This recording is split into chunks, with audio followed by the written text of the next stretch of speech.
Boa noite, aqui está o toque do dia dessa quinta-feira, como de costume, querendo chegar até os seus corações com uma palavra, Deus falando com vocês, né? Esse é o propósito, manifestar a palavra de Deus. E hoje nós temos convidado novamente aqui, que já tem a cadeira cativa no toque do dia, o Felipe Torresan Campos. Hoje ele também vai trazer a palavra, ele que tem o ministério ali no Monte Sião, né, com o pastor André, Vitor, e sempre tem trabalho no louvor e no ministério de pregação também. E hoje ele está convidado para trazer uma palavra aqui no toque do dia e deixar registrado o que Deus colocou no seu coração. Então vamos chamar o Felipe para ver o que Deus tem para nós essa noite. Por favor, Felipe, chega até aqui. Muito obrigado, Marcos. Quero agradecer aí a todo o nosso time aí do Toque do Dia. Agradecer por você estar aí nos assistindo, a qualquer horário. É um prazer mesmo estar aqui compartilhando, falando das verdades de Deus contigo e podemos crescer juntos, amadurecer juntos naquilo que o Senhor tem mostrado em nosso coração. Queria convidar você a abrir a sua Bíblia em Colossenses, carta do apóstolo Paulo, Colossenses capítulo 3, a partir do versículo 12, no versículo 12 ao 15, Colossenses 3, do 12 ao 15, versículo 12 então diz assim: portanto, como povo escolhido de Deus, santo e amado, está falando de mim, de você, né? O texto está falando sobre nós. Revistam-se de profunda compaixão, bondade, humildade, mansidão e paciência.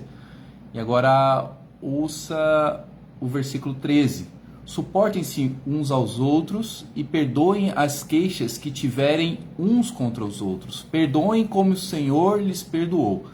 Acima de tudo, porém, revistam-se do amor, que é o elo perfeito. E versículo 15 diz que a paz de Cristo seja o juiz. Em outras versões diz dirija, governe, e aqui eu gosto mais, reine em seus corações, visto que vocês foram chamados a viver em paz como membros de um só corpo e sejam agradecidos. Querido, muito interessante essa passagem então de Colossenses, né? E esse é um daqueles momentos em que você lê a Bíblia, você olha para a Bíblia e você fala, será que realmente eu sou salvo? Né? Parece ser uma descrição de algo impossível de se fazer, né? E o que mais me chamou a atenção nessa frase é a parte que diz revistam-se do amor. E eu fui pesquisar o que é essa palavra, né? Revestir, né? Parece ser tão claro, mas às vezes a gente perde alguns significados das palavras. Então revestir é tornar a vestir, vestir novamente, armar-se de autoridade, coragem, força para encarar uma situação desfavorável, né? Eu gostei desse significado, né? E o que eu mais gostei também que ele diz assim, atribuir a si próprio características de alguém, imitar alguém. Então isso vem a ser revestir, e é sobre isso que eu vim falar essa noite com você, querido. Vim falar sobre vestir o manto do amor, e superar, e seguir em frente, e avançar. Mas como que se alcança isso? Como então se parece algo tão difícil, tão impossível? E é isso que a gente vai elucidar aqui essa noite e tentar. Como se alcança isso? Então isso se alcança através dos frutos do Espírito. Você obtém através do conhecimento, você sabe o que você tem que fazer e você começa a aplicar na prática, né? A salvação então e o fruto do Espírito é algo sobrenatural, mas ao mesmo tempo ele também é algo intencional. Você conhece a palavra, você aprende o que tem que fazer e aí sim você aplica no seu dia a dia, né? O versículo ele segue dizendo, né? Além de revestir do amor, ele diz também, perdoem uns aos outros. Na outra tradução ele diz, faça concessões uns aos outros, né? A gente está vivendo momentos que às vezes parece impossível para nós, né? fazer concessões. A gente não quer fazer concessões, mas o fato é que somos humanos, né? Nós vamos falhar, as pessoas vão falhar com a gente, mas a gente precisa fazer algumas concessões. Não vamos ser aquela pessoa que apenas reclama o tempo todo. Nós devemos fazer concessões às falhas dos outros, né? E na minha versão diz: suportem uns aos outros. E muitas vezes nas famílias nós apenas toleramos uns aos outros. Mas não importa em que situação você esteja, você se encontra, o que Paulo está dizendo é: vista o manto do amor e ame em qualquer situação em que você esteja. Então a peça de roupa mais importante que você tem que ter no seu guarda-roupa, então, é o manto do amor, né? Mas aí você diz: puxa, mas eles me fizeram tão mal, né? A resposta é: vista o manto do amor. Porque esse manto, ele é o que? Ele traz aquela proteção, ele te aquece, né? Você coloca ele por cima de tudo o que aconteceu e você vai encontrar uma saída para seguir em frente. Porque, querido, os problemas, eles são inevitáveis na nossa vida. Mas ser infeliz é algo opcional. Então você tem que decidir, né? Porque os problemas surgirão em todas as famílias. E eu estou dizendo muito sobre problemas porque é um retrato da nossa situação, né? A alegria que a família dá tem que ser maior. A alegria que o seu casamento dá tem que ser maior do que a infelicidade. Então você tem que fazer essa escolha, você tem que decidir. Que, como eu disse, os problemas são inevitáveis, eles vão acontecer. Mas ser infeliz é opcional. A dor, ela é uma realidade, mas a amargura é uma reação a tudo isso. Então vista o manto do amor, querido, e siga em frente, e avance, né? Então, por alguns momentos pode ser que as injustiças desse mundo vão te magoar, né? As feridas da vida às vezes vão te arrastar para uma infelicidade. E você pode falar assim: ah, mas eu só quero ser como Jesus, não importa, né? Muito bem, se você quer ser como Jesus, Jesus teve um Judas, Jesus teve um Getsemane, ele teve uma crucificação à sua frente. E o que eu quero que você entenda é que quando o pecado bater a porta, quando a perseguição parece querer te sufocar, quando seus pensamentos querem fazer você desistir, você não desiste. Quando Jesus foi pendurado na cruz, ele disse: Pai, perdoe eles. Jesus superou isso vestindo o manto do amor. Quando Judas, o traidor, se aproximou no jardim do Éden, né, ele chegou naquele lugar, Jesus sabia que ele estava vindo, né, e ele haveria de o trair com um código secreto que ele fez com os soldados romanos, que era o beijo, né? Então ele diz: aquele que eu beijar é aquele que vocês devem prender e crucificar. Então Jesus sabia disso, ele sabia quando lavou os pés de Judas no cenáculo na noite anterior, ele sabia que ele o havia de trair.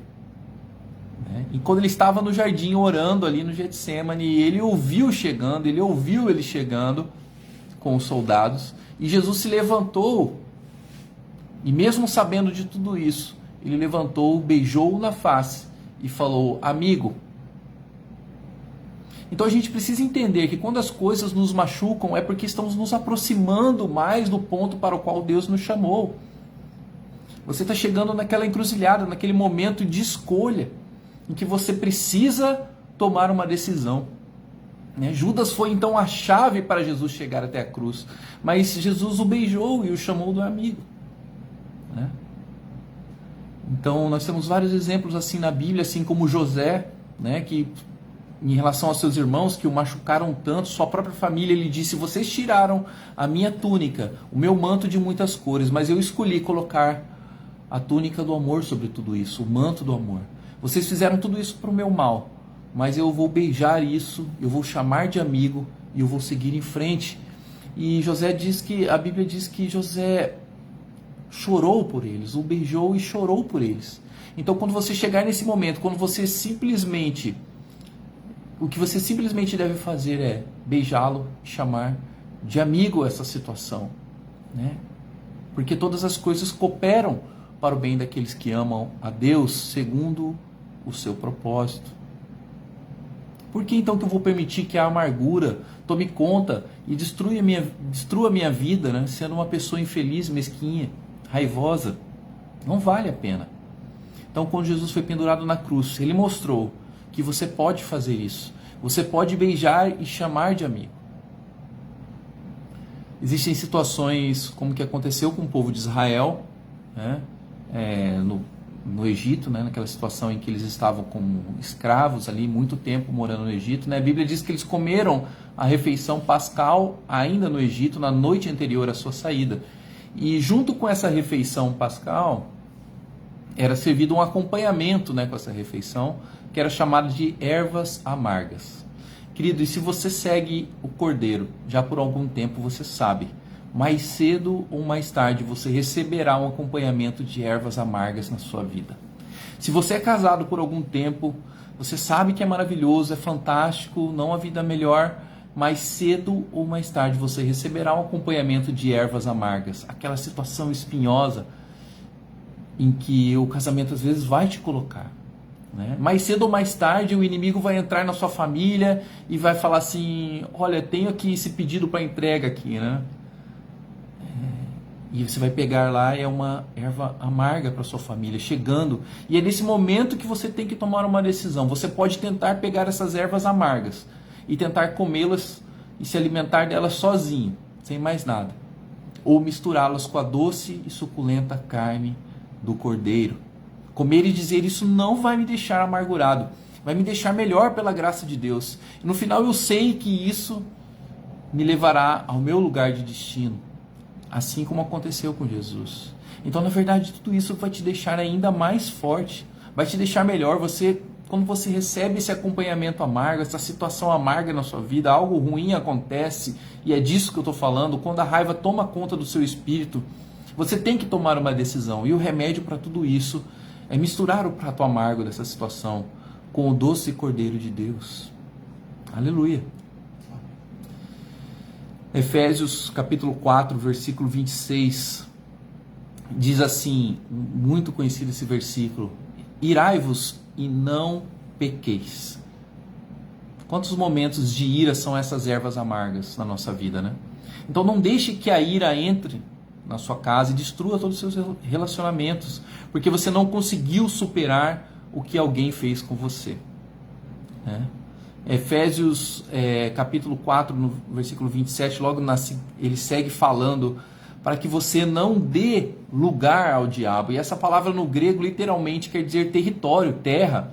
É a brecha de quem permitiu que essa raiva saísse de dentro de você, e é nesse momento que o diabo coloca o pé na porta. E esse pé na porta ao ponto de passar dias ali, e você nem poder suportar ver essa pessoa. Então é nesse momento que o diabo diz para os demônios, você pode entrar e destruir essa casa, porque eles não vão se perdoar. Essa ira já tomou conta. Então o diabo tem o pé na porta e ele diz, entra e faz o seu trabalho. Querido, você gostaria de fechar a porta na cara do diabo? Eu sei que você não quer dar nenhuma autoridade para o inimigo, nenhum palmo de terra da sua casa, da sua vida para o mal. Mas o que acontece é que quando você fica com raiva, quando você deixa a ira tomar conta, é aí que o inimigo coloca o pé na porta e não tira mais. Então, não significa que você está concordando com tudo que ele faz, mas é que você está permitindo que isso entre no seu espírito, né?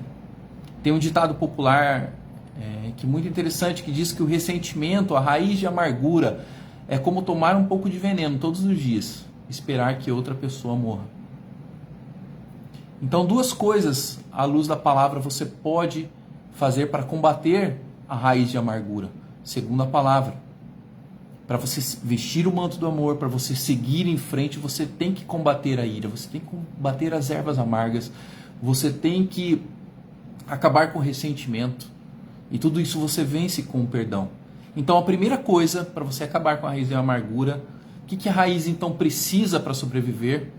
Ela precisa da escuridão. Ela precisa estar debaixo da terra e ficar longe da luz do sol, né? Como Jesus falou em Mateus 13, na parábola do semeador, que caindo em solo pedregoso e a raiz não podia se desenvolver para baixo da terra, ela ficou na superfície. O que aconteceu com a raiz que ficou na superfície? Jesus disse que saindo o sol, aquela raiz secou.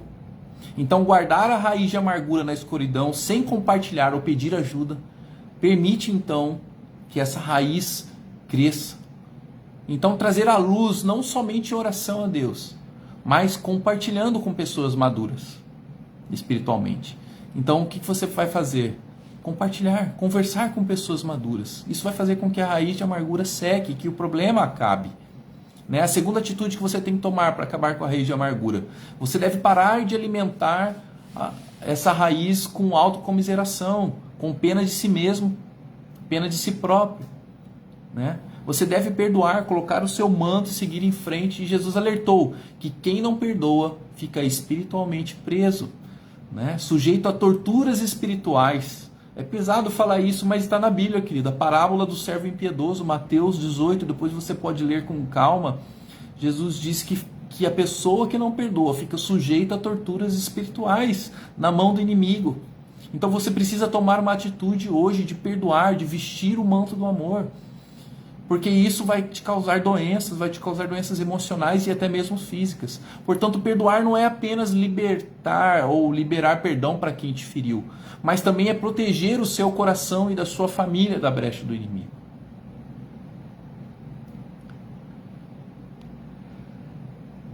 Então, o exemplo de Jesus é tão claro para nós e nós não podemos nos desviar dele, é que quando Jesus foi pendurado na cruz, Satanás perdeu o controle, ele perdeu o poder, e não foi simplesmente porque Jesus morreu na cruz, mas porque ele disse uma frase muito forte: Pai, perdoe-os. Então naquele momento Satanás, o príncipe da potestade do ar, aquele que tem autoridade sobre as forças espirituais malignas que operam nesse mundo, ele perdeu o controle e o poder no momento em que Jesus na cruz falou: Pai, perdoe-os. Quando Jesus falou isso, instantaneamente a Bíblia diz que por 3 horas o sol se recusou a brilhar, o chão começou a tremer e os mortos foram ressuscitados. Quando Jesus disse que estava consumado e que o Pai os perdoava, isso libertou tanto poder que até o inferno sabia que eles não estavam mais no controle.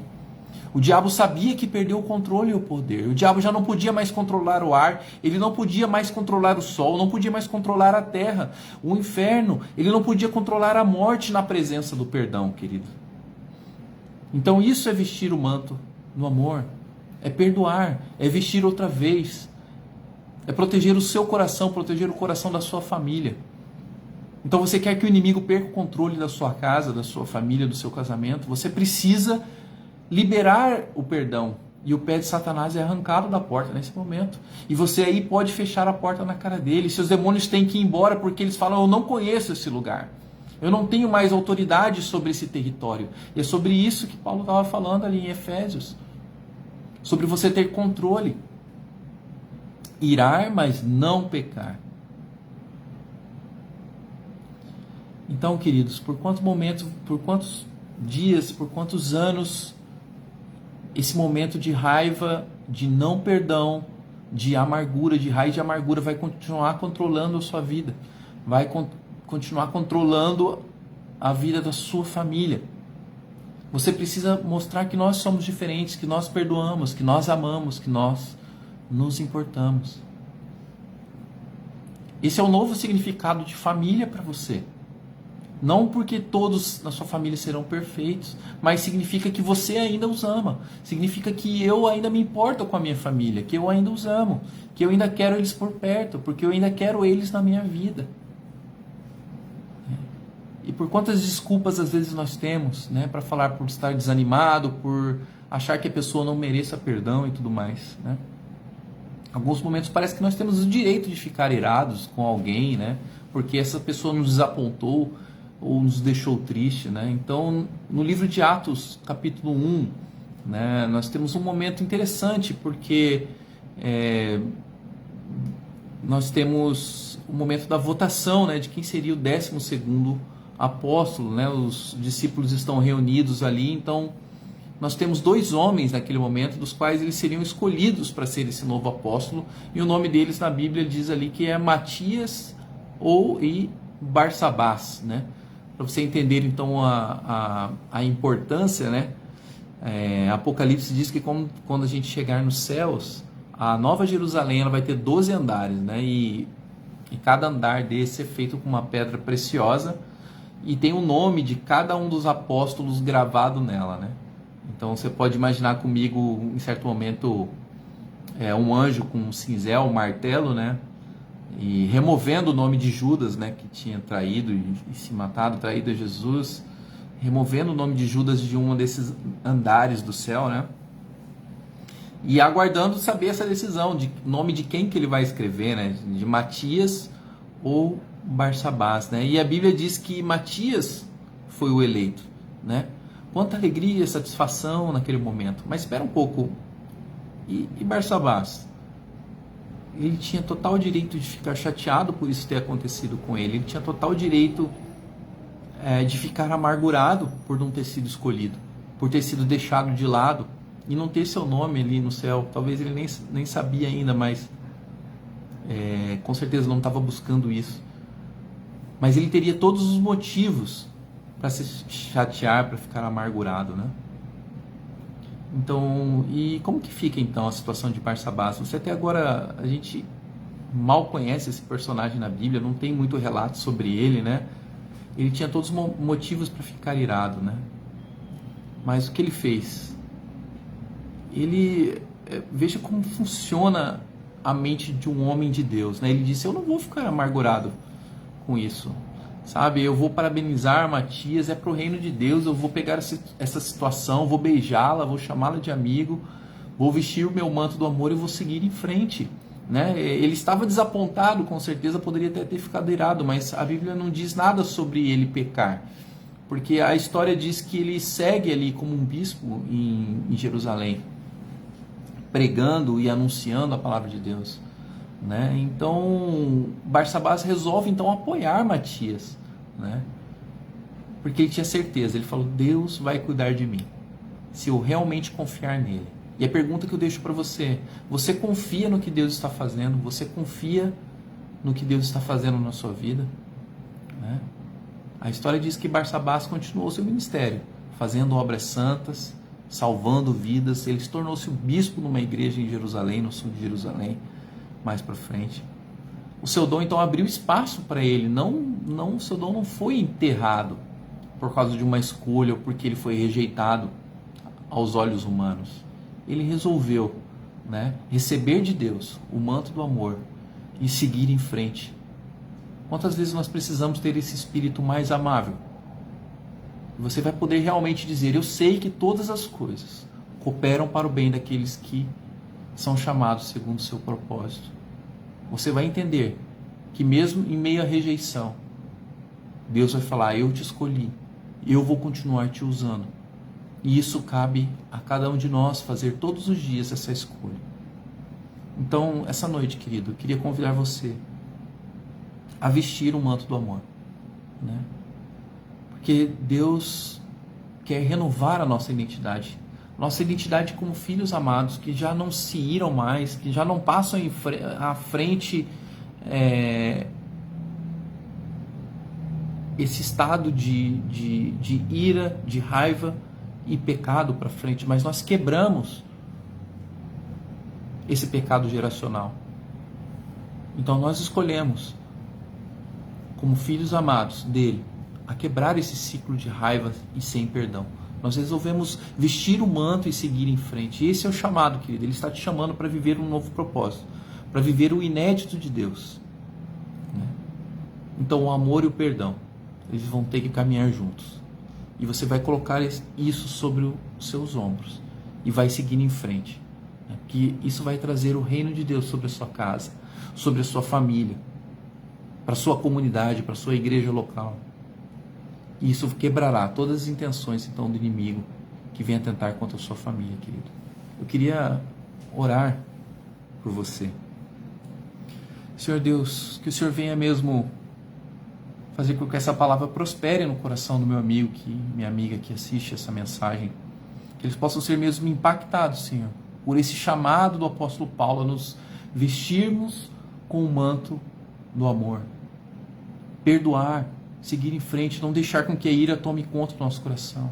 Restaurar as pontes, restaurar os relacionamentos, Deus. Aquilo que fazemos com que as coisas desse mundo sobressaíssem e apagassem uma amizade, apagassem um elo familiar.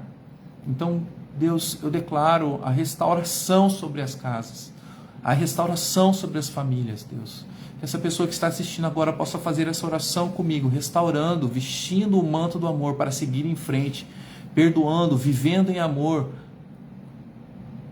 entendendo que os momentos de ervas amargas, os momentos de dificuldades irão aparecer e que nós devemos nos espelhar em Jesus, aquele que perdoou, aquele que resolveu ser doce, aquele que resolveu amar, e nos espelhar nele para seguirmos em frente. Senhor, facilite esse caminho, mostra-nos, Senhor, com quem devemos restaurar, a quem devemos pedir perdão da nossa família, na nossa casa, para que possamos seguir em frente para o nosso chamado e não enterrar e não deixar que o inimigo tome conta desse território que é o nosso lar, que é a nossa casa, que é o nosso coração, Deus. Então, em nome de Jesus, Senhor, faça com que o Seu Espírito Santo prospere mesmo essa palavra, que quebre as cadeias e traga a libertação, que só o perdão, em nome de Jesus, pode trazer. Nós entregamos essa palavra, que ela prospere e que haja boa terra para essa mensagem, em nome de Jesus. Amém. Amém. Essa é a palavra do nosso irmão Felipe. Realmente a escolha é nossa, né? Nós vamos decidir, né, se vamos ser abraçados por esse manto de amor ou nós vamos alimentar uma amargura, né, que pode ir fundo e pode fazer estrago e contaminar a muitos. Então a escolha é nossa, a escolha é a decisão do coração, aquele que tem um relacionamento com Deus, realmente ele vai escolher o amor e perdoar, né? E está disposto a dar outra face, né? Como fala Jesus Cristo ali, que não é fácil para nós dar outro lado, outra face e estar dentro da vontade de Deus, tá bom? Vamos agradecer mais uma vez a Felipe por essa palavra, que possa ficar gravada aqui no Toque do Dia, e agradecemos a todos, né? Hoje temos Samuel e Damares aqui conosco, aqui no Toque do Dia, e vamos tirar uma foto tudo junto e vamos postar no Toque do Dia, que estamos aqui hoje com um grupo de irmãos, tá bom? Deus abençoe, agradecemos a atenção de todos, até a próxima quinta-feira. Deus abençoe a todos.